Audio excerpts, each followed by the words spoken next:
बार चुनाव लड़ा हमने, हम वो मानता हूं कि हमारी जमानत जब्त हुई वहां पर, लेकिन शिद्दत के साथ चुनाव लड़े। 2800 वोट कम नहीं होती किसी पहली बार पार्टी के चुनाव लड़ने वाली पार्टी के लिए। और हम मुद्दों पर चुनाव लड़े हैं, हम गारंटियों पर चुनाव लड़े हैं, हम उस बात पर चुनाव लड़े हैं जिस बात को लेकर इस राज्य को बहुत आवश्यकता है। नियत, नीति और नियम, यानी ईमानदारी की राजनीति और काम की राजनीति की ठेकेदारी लेकर के हम चुनाव लड़े हैं और आगे भी चुनाव लड़ेंगे उसी बात को लेकर के। इसलिए मैं कहता हूं चैलेंज है भारतीय जनता पार्टी को। हमें नहीं पता कांग्रेस की है दिखाई देगी या नहीं दिखाई देगी, जब वो उतरेगी भी या नहीं उतरेगी मैदान में, हमें इस बात से भी शंका है, लेकिन हम मैदान में उतरेंगे और चुनाव लड़ेंगे। ठीक है, शांति प्रसाद भट्ट जी। देखिए रीना जी, उपचुनाव की घोषणा हो चुकी है तो राजनीतिक गलियारों में चर्चाएं भी खूब शुरू हो चुकी हैं।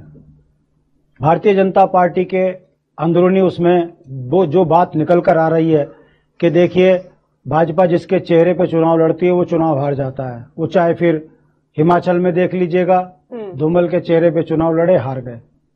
भुवनचंद खंडूड़ी 2007 में इनके चेहरा बनाया, वो चुनाव हार गए।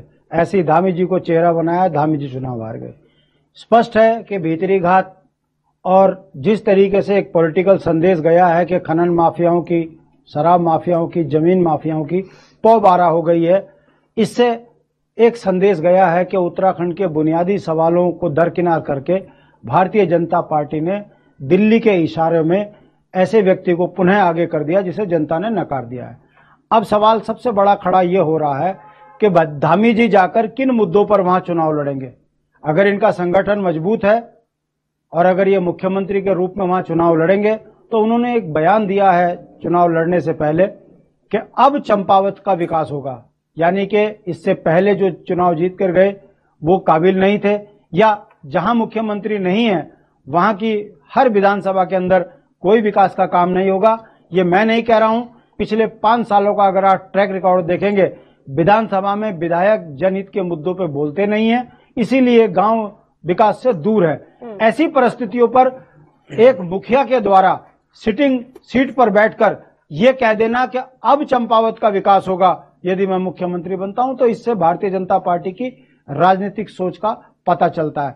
मुझे लगता है कि जिस तरीके से 17 में प्रचंड बहुमत में 3 मुख्यमंत्री मिले हैं, कहीं ऐसा ना हो कि चंपावत का निर्णय कहीं उल्टा पड़ा और एक मुख्यमंत्री और उत्तराखंड को देखना पड़े, क्योंकि भारतीय जनता पार्टी के अंदर अंदरूनी बहुत झगड़े हैं, बहुत निराश हैं लोग कि आपने जनमत का जो है तिरस्कार किया है और एक ऐसे व्यक्ति को आपने मुखिया बना दिया जो अभी नया था और चुनाव लड़के हारा।